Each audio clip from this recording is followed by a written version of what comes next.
Y hoy me parece que estamos pensando en otra.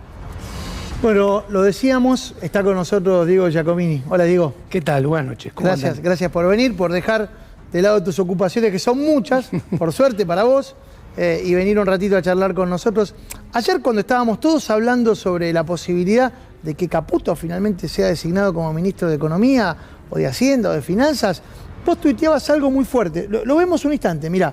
Este era el tuit que ayer ponías en la red social X. En realidad, sé muy bien que Milei siempre despreció a Toto Caputo porque no sabe nada de economía y solo sabe de colocar deuda, endeudar a los ciudadanos y ganar plata con la timba. O la política cambia mucho a las personas o el leoncito sucumbe ante la imposición del gato Mauricio Macri. ¿Qué puede hacer Toto Caputo? ¿Qué le puede aportar Toto Caputo a la mirada libertaria de la economía que tiene Javier Milei? A ver, no. Toto Caputo no tiene nada que ver con la escuela austríaca, está en las antípodas, no tiene nada que ver con el liberalismo, también está muy lejos de él. Ahora, hay que entender qué está pensando Javier Milei, porque en definitiva el que lo nombra o no es Javier. Y Javier, yo creo que acá se está comiendo un sapo amargo, porque no solamente yo sé lo que pensaba, sino lo has puesto vos en declaraciones propias de Javier, de no hace mucho, Sí, como de la bien época en la dijiste. que se Entonces, yo creo que está cayendo en un pragmatismo muy fuerte, porque él decide nombrar a Caputo por un lado, a Riedel por el otro, porque a diferencia de lo que creo que los demás piensan, yo pienso lo opuesto. Creo que estos dos nombramientos, Javier los hace para intentar acercar en el tiempo y poder dolarizar más rápido la economía, más allá de lo que yo pueda pensar o no de la dolarización. Es su intención, porque yo me doy cuenta que él está viendo que cuanto más pase el tiempo, más obstáculos y más difícil va a ser dolarizar. Por lo cual, si él pretende cumplir con su promesa y su principal caballito de batalla, que repito, dejo de lado si yo pienso que está bien, pienso que está mal, es inconsistente, viable o no, él lo quiere honrar y ya lo ha dicho. Ahora, además, ¿por qué? Porque él es consistente con lo que ha declarado siempre. Él dijo, para dolarizar primero tengo, antes que solucionar el problema de las LELIQ y pases. Y además necesito abrir el cepo. Entonces, ¿qué sucede? Caputo, desconozco la ingeniería financiera, porque no ha dicho nada. Caputo es, creo yo, me anticipo, sin tener nada certero sobre la ingeniería financiera, seguramente saldría a colocar deuda en los mercados internacionales en dólares bajo ley Nueva York para cambiarla por las LELIQ y los pases, que es deuda en pesos, que a ver, ahí como se está cambiando ¿Cómo se explica eso? Una deuda en pesos, para pagar peso. con una deuda en pesos, con una deuda en dólares, aparece una variable clave en el medio, que es a qué tipo de cambio se va a hacer ese swap, ese cambio de monedas, no los amigos. Ahora, Javier, desde su óptica y desde su evaluación subjetiva, él piensa que también está honrando su palabra, porque él dijo, yo voy a traer una solución de mercado que respete la propiedad privada y voy a cambiar una deuda por una deuda mejor. El que sea tenedor de esa nueva deuda va a tener una deuda desde la subjetividad de Javier, no mía. Conociéndolo vos... Una deuda en dólares, que es mejor tener un papelito que dice que te deben en dólares a un papelito que te dice que te deben en pesos. Pero es una deuda pateada a mucho tiempo.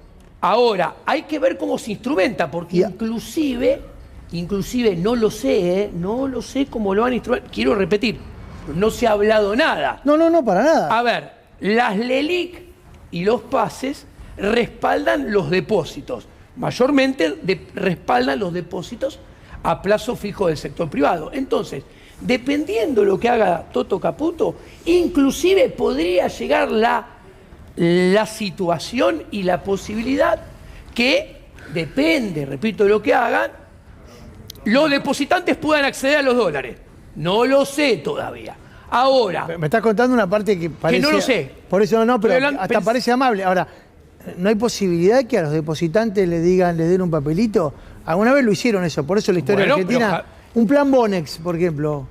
Javier Milei dijo que no tengo por qué no creerle todavía. No, está bien, pero... Por eso, Mauro, perdón, te decía que hoy la palabra que algunos destacaban era que Caputo dijo que sería voluntario cualquier canje, cualquier movimiento, por lo cual supone que no sería un plan Bonex de manera obligatoria. Sería compulsivo. No sería compulsivo. Claro.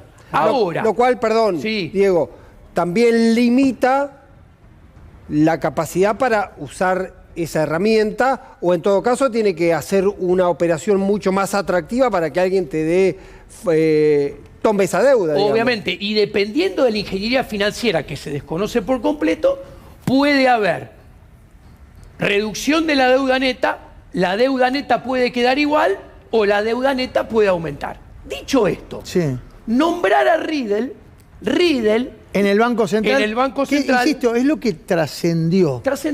Tenemos la cuasi certeza de que Milei quiere ese plan. Todavía no está confirmado, ¿no? Nombrar a Riedel en el Banco Central es nombrar a alguien que ya abrió un cepo. De hecho, vos mismo dijiste que Riedel en su Twitter tenía siempre puesto desarmador de cepos. Sí. Entonces Riedel le está trayendo, parecería, la promesa que él sabe cómo abrir el cepo. Con lo cual Javier cumpliría su prerequisito previo a la dolarización. Ahora, nombrar a Riedel en el Banco Central es poner a Federico Sturzenegger en el Banco Central sin ponerlo, porque Riedel es hombre de Sturzenegger. Ahora viene otra cosa interesante. ¿Por qué?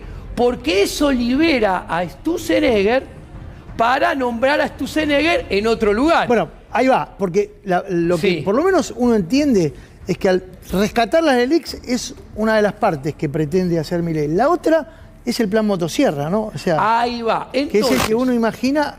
¿Qué sucede? Puede doler. ¿Qué sucede?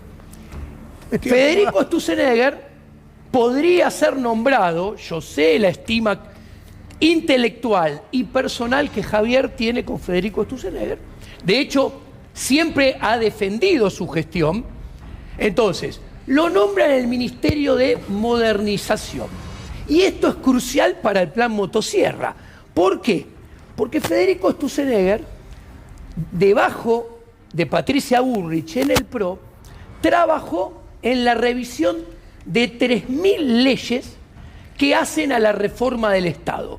Las revisó y las categorizó en leyes que hay que derogar, leyes que hay que enmendar, leyes que hay que dejar como están. Entonces, el trabajo de Federico Sturzenegger pasaría a ser fundamental para Javier Milei para encarar el motosierra. Entonces, estos tres nombramientos de Javier, que uno es un sapo, es el Toto Caputo, que yo pienso que viene exclusivamente para los primeros tiempos, arreglar el problema de la LELIQ y pases, y después se va a ir. Y ahí Javier también honraría sus palabras, porque esto tiene varias etapas, o tiene varias generaciones. Sí, la primera generación, pero espera. Después vendría otro, ministro de Economía. Te pregunto algo porque uno lo relaciona a Caputo de manera ineludible con la figura de Mauricio Macri, y honestamente tenemos la impresión, lo compartimos con mi equipo y lo charlábamos, de que hay una colonización del equipo económico por parte de Mauricio Macri. ¿Vos no ves eso? Bueno, ahora me voy a poner un poco más ácido. Primero, la visión general del plan de Javier Milei, voy a ser consistente conmigo mismo, la macrovisión del plan económico de Javier, fui socio intelectual de Javier, estrictamente en la parte económica, yo estoy muy lejos de su armado de política institucional, la gente que lo acompaña, pero la mirada macroeconómica es acertada. ¿Por qué? Y lo explico. Javier dice, estamos al borde de la crisis más grande de toda la historia argentina. Y es una lectura inteligente. ¿Por qué? Porque la compara contra el 2002. Una crisis, para saber si es grave, ¿cómo se la mide? Según lo difícil de las políticas que hay que implementar y los costos que hay que asumir implementando las políticas y para salir de la crisis. De la crisis del 2002 se salió de taquito, por más que Duhalde intente mentir y vender otra cosa. ¿Por qué? Porque se salió aumentando el gasto público, aumentando los impuestos más que el gasto público y emitiendo. O sea... Todo lo que Javier Milei va de retro voy, Satanás. Déjame terminar. Claro. La crisis del 2002 se resolvió con lo que le gusta hacer los políticos y lo único que saben hacer. Ahora, esta crisis es todo lo contrario. ¿Cómo debería salir? Debería salir bajando los impuestos, bajando el gasto público más que los impuestos y dejando de emitir. Entonces Javier, con ese propósito, pone el motosierra y la dolarización. Ahora, ¿esto qué revela? Que más allá que yo pueda decir que Javier tiene una visión global del plan económico correcta, Javier no tiene equipo. Porque si tuviera equipo, no estarían los tecnócratas del PRO. Él compra llave en mano a los tecnócratas del PRO porque no tiene equipo económico. Pero el tema es quién conduce a ese equipo Ahora económico. voy. Más grave, esto solamente pasa en Argentina y por eso yo critico la política institucional argentina, la casta política argentina, que es la peor del mundo. Y Javier se sube a ella. ¿Por qué? A ver, a Mauricio Macri hace 1 año y medio le dijeron, mira, quédate piola en tu casa, porque si vos te presentás, perdés caminando. Perfecto, se quedó afuera. Listo. Después, Horacio Rodríguez Larreta, Patricia Bullrich salieron terceros y cómodos. Ahora, por arte, y quedaron fuera del balotaje. Aparece de vuelta Ahora, por Macri. arte de magia, todo el gabinete económico es del PRO. Y entonces... Esto pasa solamente en Argentina. Pero pará, entonces, ¿nos estafaron? ¿O estafaron al público, a la población, a la ciudadanía que lo votó a Javier Milei? A los que no es mi caso. seguramente estafaron son a los aspirantes de tecnócratas de la Libertad Avanza que querían llegar a esos cargos y le dijeron, quédate piola donde está, no vas a ningún lado. Emilio Campo, por ejemplo, es uno de ellos. Bueno, Emilio Campo... Porque a mí, hasta 10 minutos antes de lo que pasó ayer, a Emilio Campo me lo vendían como que venía a liquidar el Banco Central con todo un equipo. Javier se sacó una foto en la campaña diciendo, con este equipo vamos a desembarcar en el Banco Central. A mí, desde mi subjetividad, y me hago cargo de mi opinión, la dolarización de Emilio Campo, yo siempre dije que era inconsistente, estaba mal diseñada y estaba alejada de la realidad económica y financiera de Argentina. Habiendo hecho mucho hincapié en esto, recibo con una sonrisa que pareciera que, al menos en el corto plazo, la dolarización de Emilio Campo haya quedado en el camino. Dame un segundo, tenemos una alerta y ya seguimos hablando con Diego Giacomini. Reiteramos algo que dijimos hace instantes, lo confirman banqueros que estuvieron reunidos hace un ratito nada más en la rural con Luis Caputo, el seguramente designado, aún todavía no se sabe, pero se supone que se hará en las próximas horas. Ministro de Economía le anticipó a los bancos que si asume no habrá cierre ni del Banco Central ni dolarización durante todo el gobierno, al menos los 4 años por los que fue electo Javier Milei. Sí, a ver, reiteramos la información porque es importantísima. Ni dolarización ni cierre del Banco Central. Y vamos a repasar qué fue lo que le dijo Caputo a los bancos. Prometió equilibrio financiero desde el día 1. Dijo que no se va a levantar el cepo el día 1.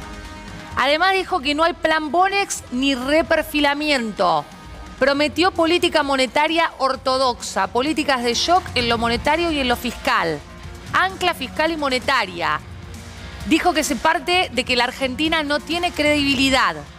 Atención con esto porque dijo, el concepto de la dolarización soluciona el problema de la demanda de dinero y volatilidad cambiaria, pero ¿se puede dolarizar? La respuesta fue no. Milei no aspira a hacerlo en su presidencia, pero quiere sentar las bases o al menos en cuanto se logre la estabilización se dará el debate, no antes. Reiteramos, cuando se logre la estabilización se dará el debate, no antes.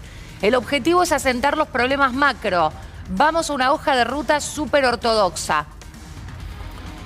Bueno, lo anticipamos hace un ratito. Una voz, en este caso, que se suma de uno de los banqueros que estuvo reunido con Luis Caputo, Mauro, confirma esto. Sí, déjame, porque la declaración de Caputo contradice lo que hoy, a través de la información oficial, Javier Milei dijo que el punto del cierre del Banco Central era innegociable.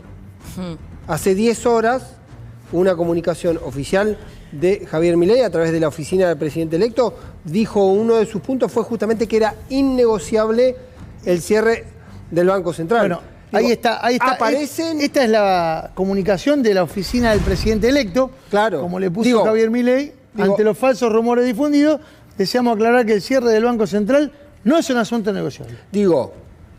O empieza a haber un ruido o hay un problema de comunicación y uno puede entender algo que para mí es un plano, que Javier Milei entienda que hay una primera etapa de estabilización y después sí empiece una negociación que tenga que ver con el plan dolarizador. Ahora, hoy un economista me decía, del PRO, me decía, si estabilizás la economía, ¿para qué vas a dolarizar?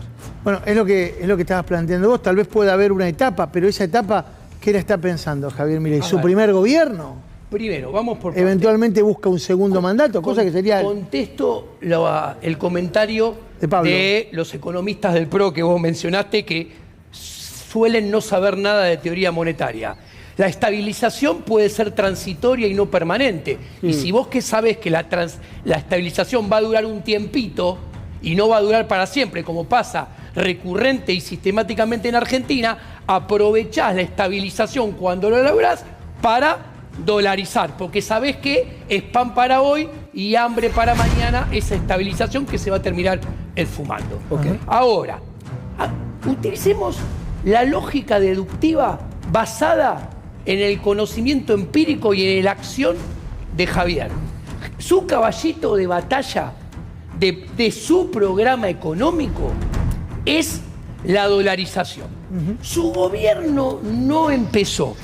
Entonces, no hay ningún devenir de los acontecimientos macroeconómicos que hagan hoy la dolarización más complicada que hace 15 días, un mes o 2 meses. O sea, ¿qué quiero decir?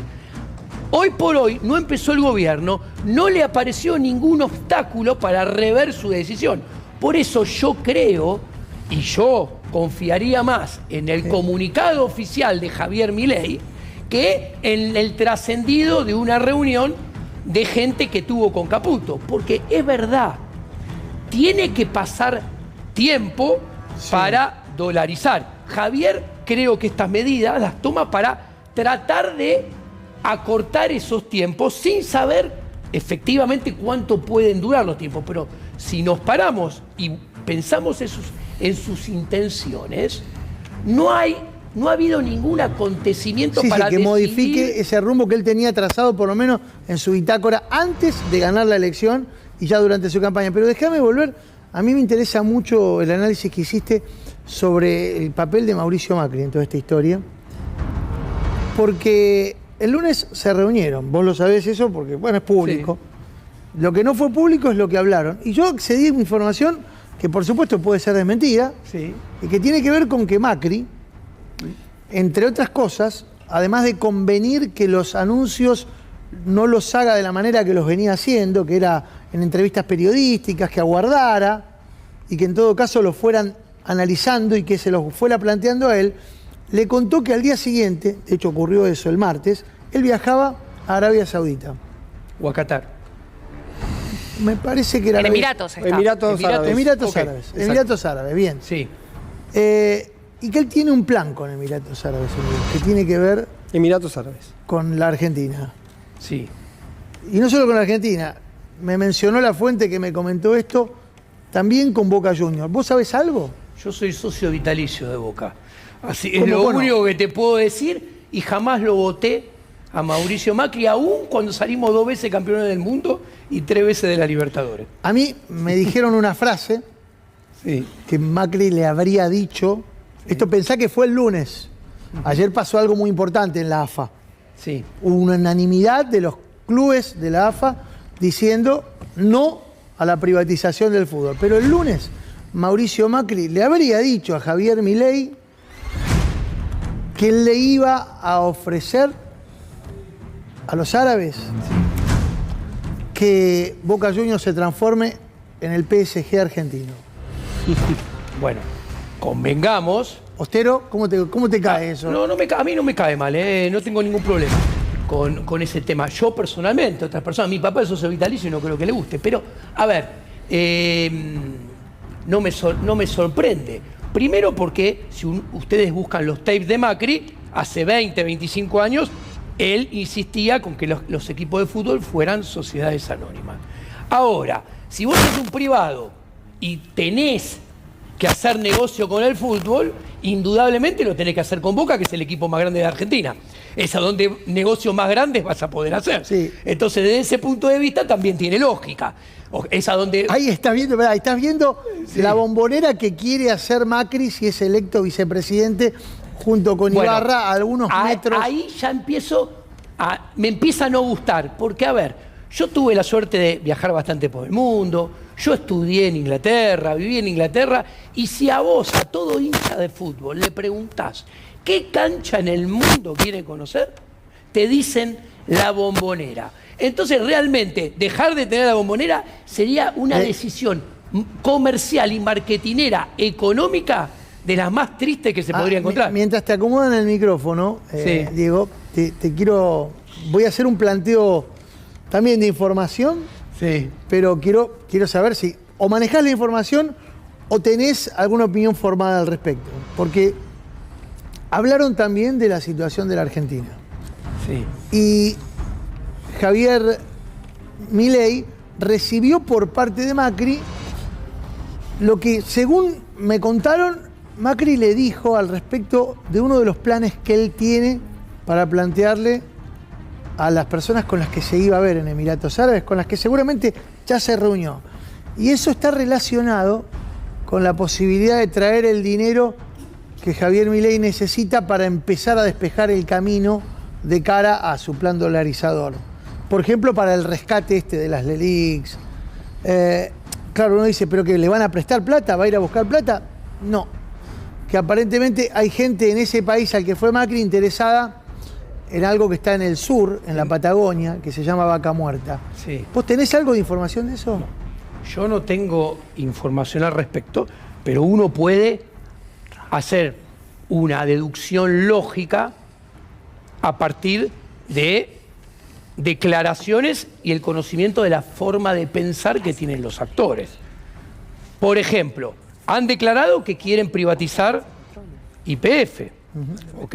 Entonces, los inversores internacionales pueden comprar las acciones estatales de YPF y con esos dólares de la adquisición de las acciones utilizarlos para llevar a cabo o adelante una de las etapas de la dolarización, que seguramente no va a ser hecha todo de una, sino primero va a tener el rescate de las LELIQ y PASE, después hay que rescatar la base monetaria, hay que ver qué se hace con los depósitos del sistema bancario.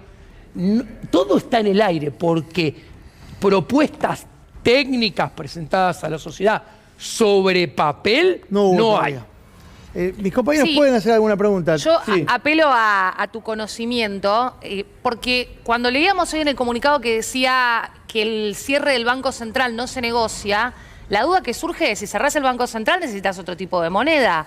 O Javier Milei lo dice porque no va a emitir nada más y es un eufemismo. No se entiende si es compatible no dolarizar con el cierre del Banco Central. No. Javier es muy claro. El que no es claro es el Toto Caputo. A ver. Perdona que diga, Javier ha sido muy claro. Cerrar el Banco Central es Dolarizar. dolarizar. Está claro eso, ¿eh? Exactamente. O sea Pero que- sería de entrada, porque si él pone que eso no se negocia, No. Él tiene 4 años de mandato, o sea, eso no se negocia. En algún momento de su mandato tiene la intención de llevarlo a cabo. Y no va a ser al principio, porque lo ha explicado también. Desde su plan, que no es el mío, Sí. porque no hago planes, porque no soy tecnócrata estatal, él tiene diferentes planes con sus etapas. Y la dolarización lleva etapas para terminar de consumarse. Y él ahora, siempre lo ha dicho. pero a los banqueros les acaba de llevar otro plan, Caputo. Es un Bueno, no mal con- interlocutor. No conozco. Lo que yo puedo decir es que Caputo siempre les ha hecho ganar mucha plata a los banqueros. Eso sí puedo decirlo. Es rápido para ese tipo de menesteres. A ver, es Caputo, porque yo digo que pienso que está para una primera etapa, que es arreglar el problema de las LELIQ y pases, que Javier Milei siempre ha dicho que es el primer paso de la dolarización, y después retirarse. ¿Por qué? Porque Caputo es lo que se llama en la jerga un trader. ¿Qué es un trader? Una persona que compra y vende activos financieros. De hecho, es una de las mejores haciendo dinero, vendiendo y comprando activos financieros. A su vez, es una de las personas argentinas más reconocidas a nivel mundial a la hora de colocar instrumentos de deuda en el mercado internacional. Entonces, conociendo todo este bagaje y teniendo en cuenta que Toto Caputo es una persona que siempre se ufanó de no leer papers de teoría económica, de no saber teoría económica, no sabe programación macroeconómica dinámica, que es lo más importante que tiene que saber un ministro de Economía. ¿Qué es eso? Es establecer un sendero temporal, por ejemplo, de acá a los próximos 2 años, poner objetivos a lo largo de los 2 años y poner objetivos de movimientos de instrumentos de política económica y ver cómo van a ir dando los objetivos intermedios y los objetivos finales. Y después, a medida que pasa el tiempo, ir viendo si lo planeado concuerda con la realidad que se va obteniendo. Y si no concuerda, hay que hacer los ajustes. De esto, Toto Caputo no sabe nada. Claro. Y es el principal rol de un ministro de Economía. Por eso creo yo que después de hacer el trabajo para el cual lo convocaron, existe una probabilidad importante. Ojo, es un análisis ex ante, a priori, que hago yo, que me puedo equivocar. No, espera, ¿Ok? espera, estamos hablando, tengan en cuenta esto que es algo muy especial. Nosotros estamos hablando sobre un ministro que aún no fue designado de un gobierno todavía no asumido, con las dudas que les acabo de plantear hace un ratito sobre por qué podría incluso no asumir Caputo. Bueno, esto también habla mucho de lo que yo comentaba hace varios programas, la semana pasada con Silvestre acá. Esto está poniendo sobre la mesa, adelante de los ciudadanos argentinos, la calaña de la política institucional argentina. Cómo está alejada totalmente de la ética, porque lo acabas de decir. ¿En qué país se discute descarnadamente, hay danzas a la vista de todas las personas de potenciales ministros que son puestos, que son sacados, que se pelean entre sí, que no están de acuerdo, que no tienen nada que ver uno con los otros? Esto no pasa tan burdamente en ningún lado. Tenemos delante de nuestras narices esto que nos está mostrando que realmente la coordinación de las políticas potenciales, monetarias y fiscales va a ser complicada. Y acá quiero decir una cosa muy importante. Los resultados macroeconómicos, tanto monetarios como fiscales, que se van a encontrar y vamos a obtener en el 2024-2025, van a ser responsabilidad compartida de lo que haga el gobierno de Javier Milei por un lado y la herencia tétrica que deja el actual ministro de Economía, Sergio Tomás Massa, que deja el escenario fiscal y monetario totalmente comprometido. ¿Qué quiero decir? Fue el peor ministro de Economía que yo vi en 52 años. ¿Por qué? Si no se hace nada fiscalmente, para el 2024 deja un déficit fiscal primario de casi 6 puntos y financiero de 8, el mismo que tuvimos en el 2020 cuando el Estado pagaba salarios porque no dejaba trabajar a las personas.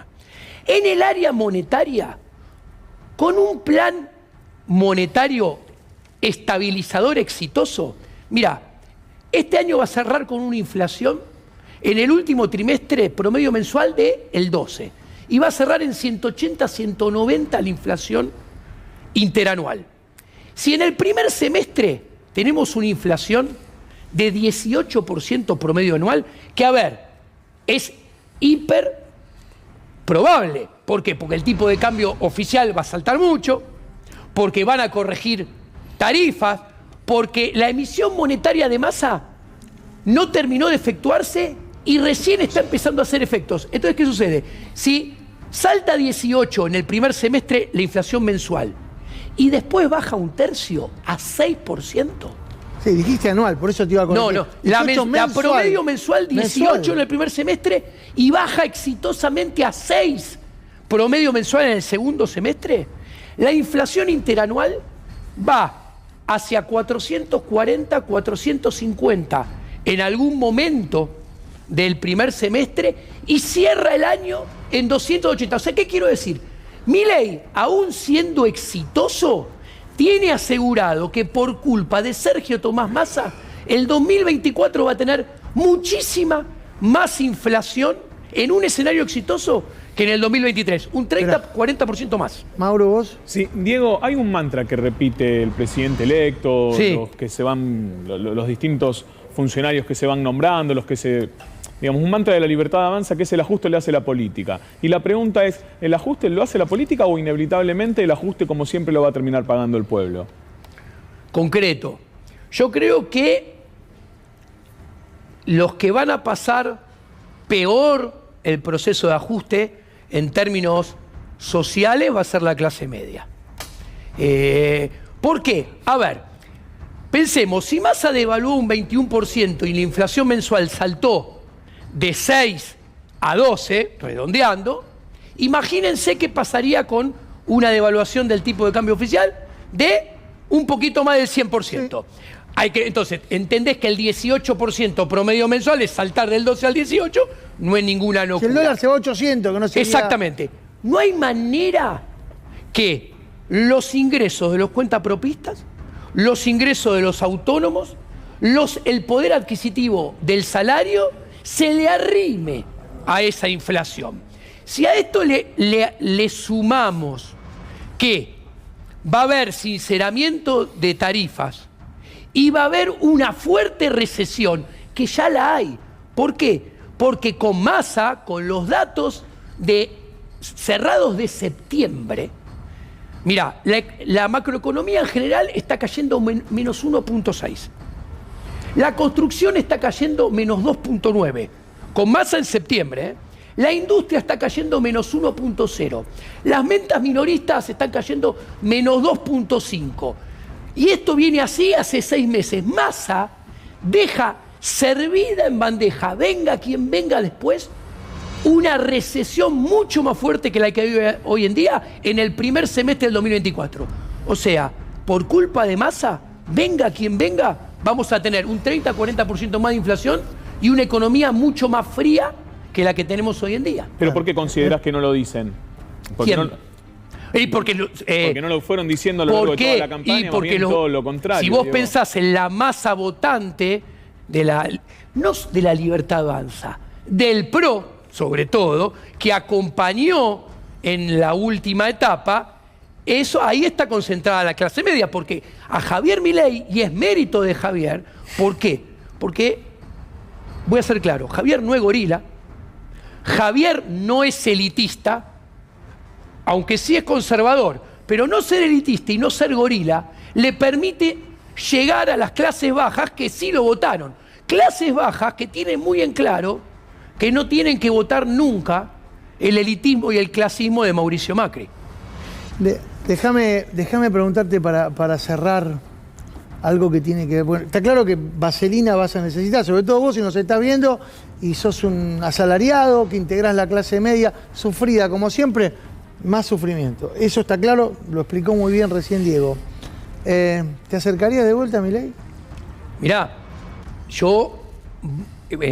va a salir una nota mía en la cual hay ideas que le propongo. Javier tiene muy en claro que yo nunca voy a ser funcionario público, no de él, de ningún gobierno, que conmigo no cuenta ni para ni ser ministro de Economía, ni presidente del Banco Central. Es más, y a las pruebas me remito. Si yo quisiera, yo podría estar en cualquiera de esos puestos, porque yo sé lo que piensa Javier como macroeconomista de mi persona. Yo elegí estar de este lado y eso no va a cambiar nunca. Yo a lo sumo, desde afuera, ad honorem, podría hacer una contribución a Javier muy valiosa. ¿Saben cuál es? Yo a lo largo de mi vida profesional hablé con muchos exministros de Economía, muchos expresidentes de Banco Central, y todos viven una realidad paralela a cuando están en funciones, que los lleva a estar engañados, tomar malas decisiones, a las apresuradas y sin medir, cuantificar ningún impacto. Entonces, yo creo que en un ámbito privado me podría reunir con él, depende de él, no depende de mí, porque yo sé que él está enojado conmigo. ¿Por qué está enojado? Porque yo no lo acompañé en esta aventura con la cual yo no estoy de acuerdo en nada. Pero sin entrar en ninguna oficina pública, porque yo no entro en oficina pública, porque queda registro y después te lo usan para los carpetazos. De hecho, te voy a decir una cosa. ¿Cómo se llama? Bocio. Diego Bocio, en Twitter, inventó que yo había entrado a las oficinas del Frente Renovador. Hasta osó decir que podía pedir los registros de cámara. Yo no sé dónde quedan las oficinas del Frente Renovador. Sos muy fundamentalista, muy fundamentalista. Sí, obviamente. Porque el liberalismo se tiene que ocupar de lo que debe ser, no de lo que puede ser. Porque cuando vos te ocupás de lo que debe ser, estás poniendo el faro y después lográs que la realidad se corra hacia ese faro. Si no pones el faro, la realidad queda empantanada siempre donde está. Gracias, Diego. Muy amable por venir a visitarnos. Un placer muy grande. Diego Giacomini estuvo aquí en Minuto Final, tal como lo prometimos, explicándonos cómo ve el plan que Javier Milei piensa instrumentar, bueno, por lo menos hasta ahora, ¿no? Es lo que pensamos. Veremos